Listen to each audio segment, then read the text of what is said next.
আসসালামু আলাইকুম। আমি এখন মানছি খুবই সহজ এবং খুব কম খরচে তৈরি গোলাপজাম বলতে পারেন কিংবা লালমোহনও বলতে পারেন মিষ্টি। এক প্যাকেট পাউরুটি 300-350 গ্রামের এক প্যাকেট পাউরুটি দিয়ে আর 1 কাপ চিনি দিয়ে ঝটপট বানায় ফেলতে পারেন। খাইতে দারুণ মজা। তো আসেন দেখি শুরু করা যাক। আমি কিছু পাউরুটি নিয়ে এগুলার এই বাদামি সাইডটাকে কেটে ফেলে দিব, ফেটে দিব না, কেটে রেখে দিব। আমার ভিতরে সাদা অংশটুকু লাগবে। বাদামি অংশটুকু দিয়ে আমি ব্রেড ক্রাম্ব বানায় নিব শুকায়, অসুবিধা নাই। অথবা আমার কাছে খাইতেও কিন্তু খুব মজা লাগে বাদামি অংশটা। যাই হোক, হ্যাঁ, এইভাবে কেটে নিলাম। দেখেন শুধু সাদা অংশটুকু নিচ্ছি। এখন এগুলোকে আমি ছোটো ছোটো টুকরা করে নিব। টুকরা করে এগুলোকে আমি আমার ব্লেন্ডারে দিয়ে একটু গুঁড়া করে নিব। তো এত নরমটা গুঁড়া হওয়া একটু মুশকিল।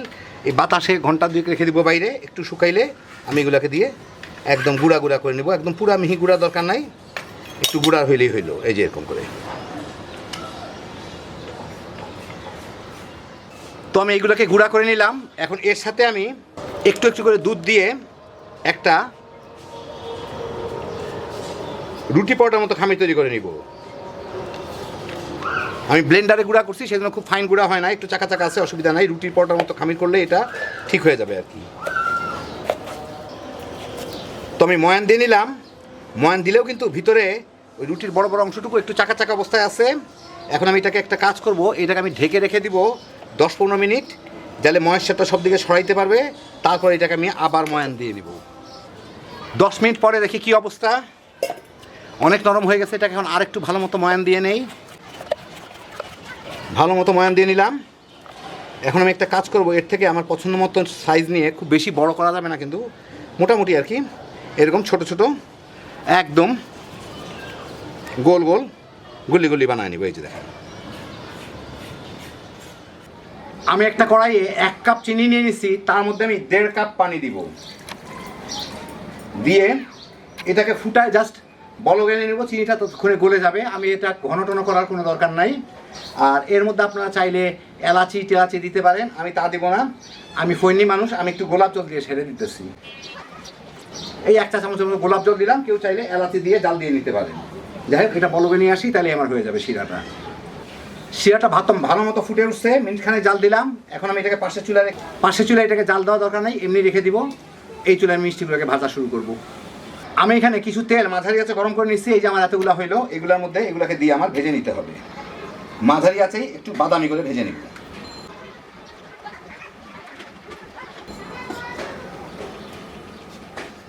এইগুলা ফুলে ভেসে ওঠার আগ মুহূর্ত পর্যন্ত কিন্তু একটু পর পর নেড়ে দিতে হবে, নাইলে যে দেখেন নিচের দিকটা লেগে কিন্তু এদিকে একদিকে বাদামি হয়ে যায়, মানে পুড়ে যায়। সেই জন্য একটু পর পর এটাকে হালকা করে একটু নেড়ে দিতে হবে। কিছুক্ষণ পরে ফুলে নিজেই উপরে উঠে যাবে। তার আগে যতক্ষণ এটা ভারী আছে ততক্ষণ নিচে লেগে যাতে একদিক পুড়ে না যায়, একটু নাড়ানাড়ি করে দিলেই হবে।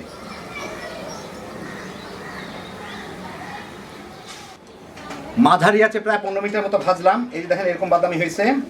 এখন আমি এইগুলোকে চুলাটাকে বন্ধ করে দিই। এগুলোকে তেল থেকে উঠে নিয়ে আমি সাথে সাথে একটু ফাটাফাটা হয় 19-20, অসুবিধা নাই। পাশেই আমি যে শিরাটা রাখছি, এই যে দেখেন, এটাকে পাশে এনে দেখাই। এই শিরাটা রাখছি, কিছুটা গরমই আছে শিরাটা। এর মধ্যে আমি এগুলোকে দিয়ে দিব।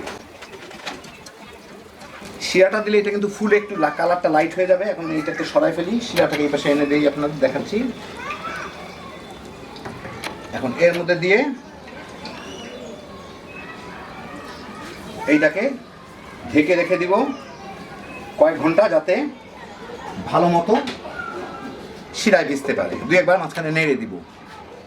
4-5 ঘন্টা ভিজা রাখার পরে এই দেখেন, এই হচ্ছে আমার মিষ্টির অবস্থা। ফুলে প্রায় ডবলের মতো হয়ে গেছে।